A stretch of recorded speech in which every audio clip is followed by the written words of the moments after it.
राधे राधे दोस्तों। आज हम आपको सुनाएंगे एक बहुत ही अच्छी कहानी।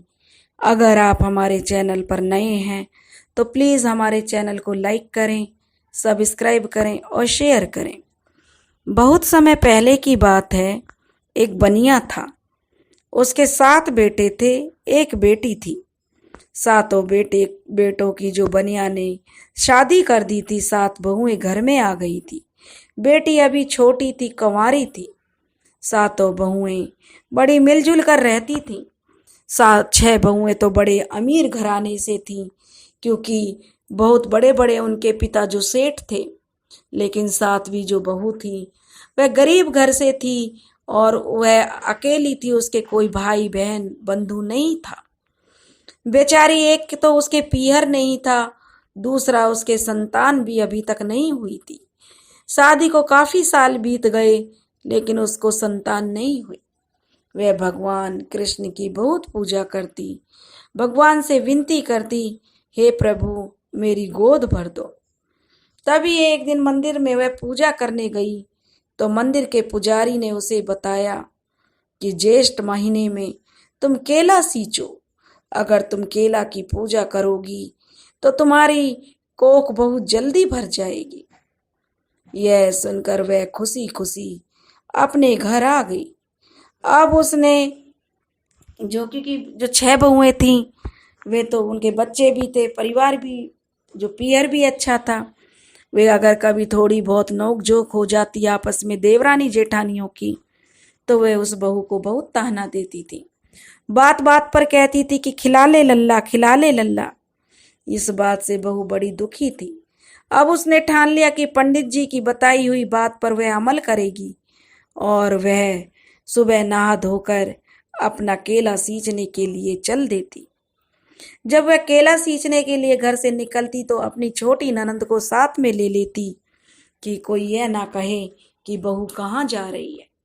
जब वह केला सींचती तो भगवान से प्रार्थना करती और कहती, हे विष्णु भगवान, मेरी गोद जल्दी भर जाए।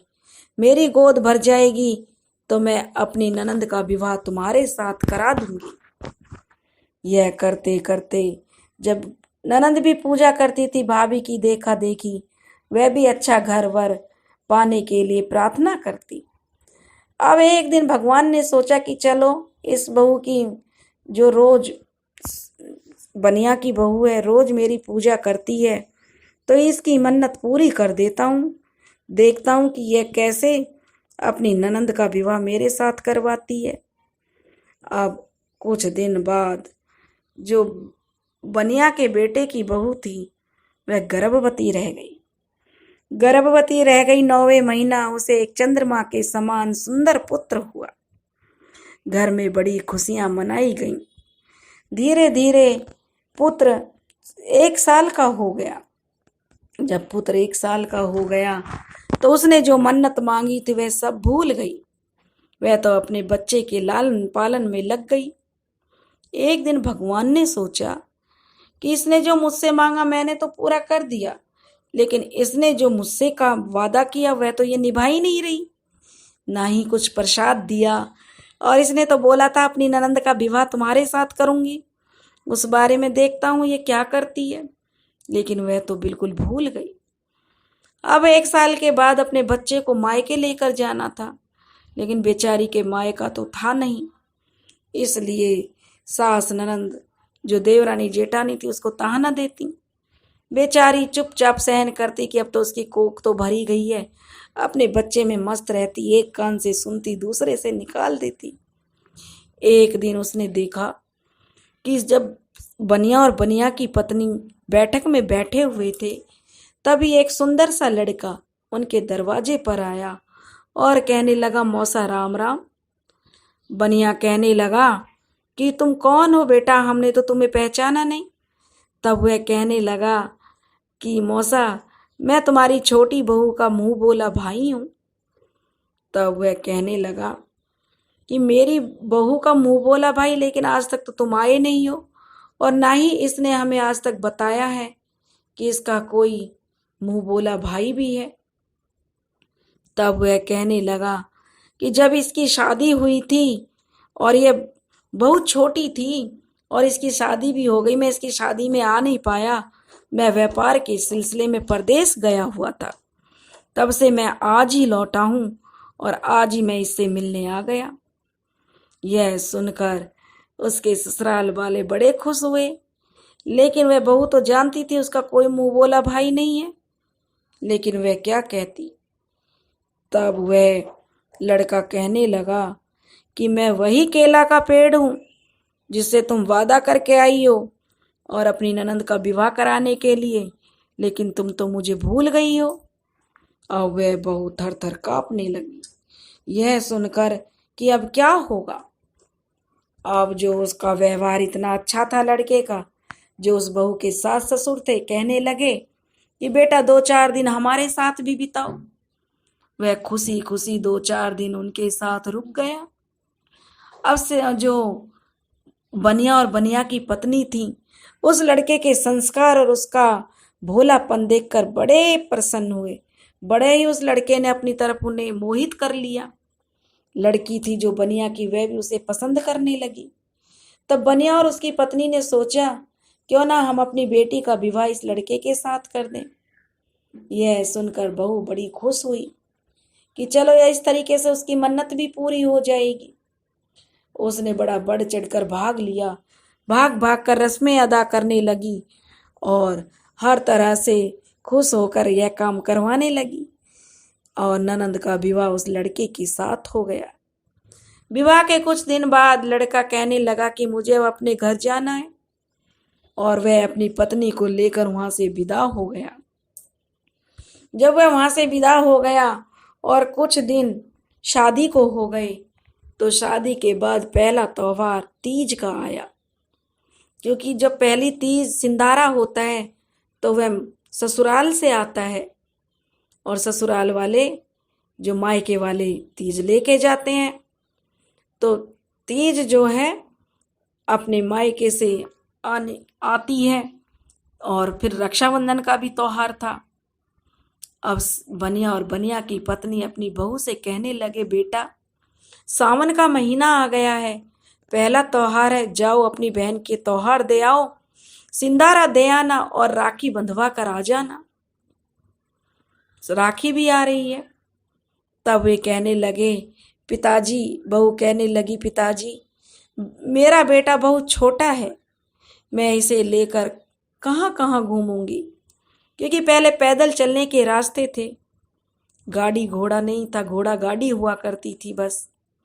तो कहने लगी क्यों ना हम राखी पर ही जाएंगे, राखी भी बंधवाए आएंगे और जो तीज का सामान है वो भी उसी समय पकड़ाए आएंगे। बनिया कहने लगा यह भी बात ठीक है। अब बहू फिर सूखने लगी, सोचने लगी कि मेरा तो पीहर ही नहीं है, अब कैसे होगा, कहाँ जाऊंगी मैं अपने पति को लेकर। मुझे तो यह भी नहीं पता कि वह मेरी ननंद को विवाह कराकर कहाँ लेकर गया है। अब उसने दौड़ी दौड़ी केला के पेड़ के पास गई और वहां जाकर रोने लगी और अपना दुखड़ा कहने लगी।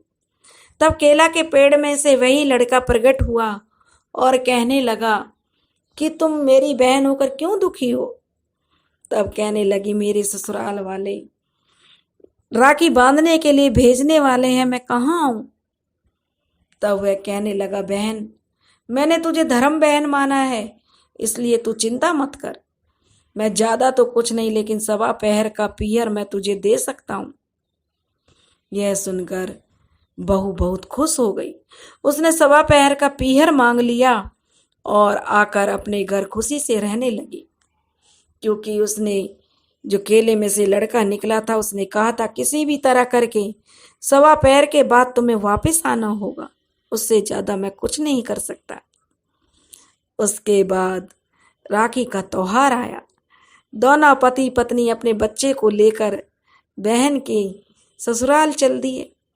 जहाँ जहाँ बहू जाती पति उसका पत्नी रास्ता बताती जाती, पति उसके साथ चला जा रहा था। घोड़ा गाड़ी थी। जाकर देखा तो एक बहुत ही बड़ा महल था। जंगल में कर निकले, काफी दूर चले, कई कोसों चलने के बाद एक सुंदर महल आया। नौकर चाकर लगे हुए थे। बहन जो थी उसकी ननंद पूरी रानियों की तरह ठाट बाट से थी। अपने भैया भाभी को आया देखकर बड़ी खुश हुई, बड़ी आबो भगत उसने की। अगले दिन जो सुबह ही जो त्योहार था, क्योंकि रात में वे लोग पहुंचे थे, तो उन्होंने जो बहू थी उसने भगवान को राखी बांधी और जो ननंद थी उसने अपने भाई को राखी बांधी। अब वो कहने लगी, अपने पति से बहू कहने लगी कि चलो अपने घर चलते हैं, क्योंकि सवा पहर बीतने वाला था। तब उसका पति कहने लगा कि नहीं, मुझे तो अपनी बहन के घर कुछ दिन रुकना है। तब वह कहने लगे कि नहीं, बहन बेटियों के घर ज़्यादा नहीं रुकते हैं।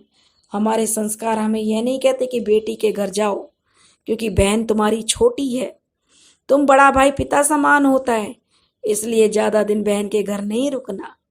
फिर हमारा बच्चा भी साथ है, उसे अपने दादी बाबा की याद आ रही है, वह उनके बिना नहीं रहता। कहीं बीमार हो गया तो क्या होगा, मैं ज़्यादा नहीं रुकूंगी, वह भी रोए जा रहा है।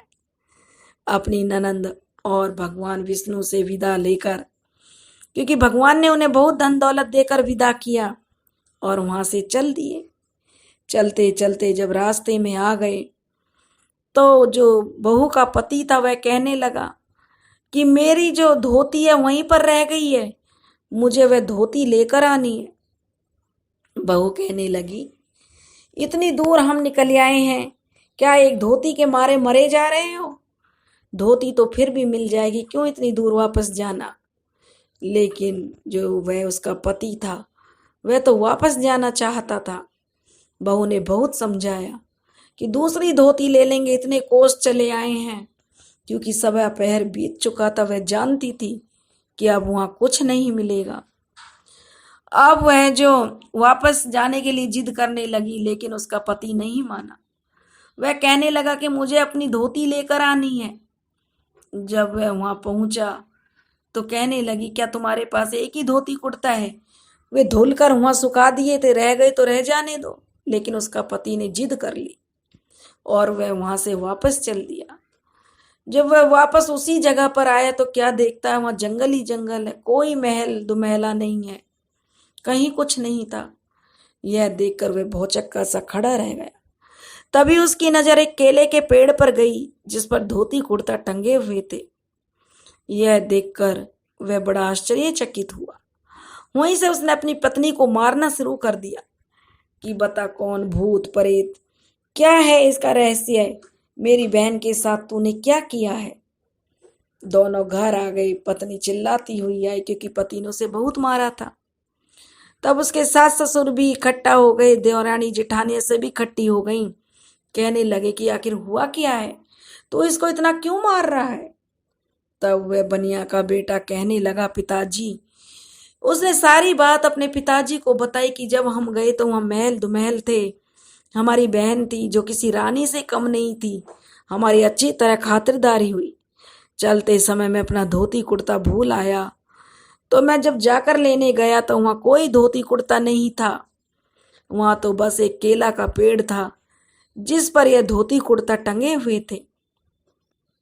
यह सुनकर उसके सास ससुर भी बहू से पूछने लगे कि आखिर क्या बात है, हमें बताओ, कहाँ हमारी बेटी है, किस शक्ति के साथ तुमने हमारी बेटी को भेज दिया है?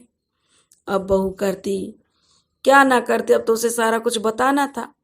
बहू ने शुरू से लेकर आखिरी तक अपने केला सींचने और ताने देने तक की सारी बातें, कैसे भगवान विष्णु उसके भाई बनकर आए, सारी बात अपने ससुर सास और देवरानी जेठानियों को सुना दी। उसके पति ने भी सुना, लेकिन बहू पर विश्वास कौन करता? तभी भगवान विष्णु वहाँ पर प्रकट हुए और उन्होंने कहा कि यह मेरी धर्म बहन है और इसने ज्येष्ठ के महीने में केला सींचा है, जिसके पुण्य से इसे यह सौभाग्य मिला है। और विष्णु भगवान ने उन सबको दर्शन दिए और उनके सारे दुख हर लिए।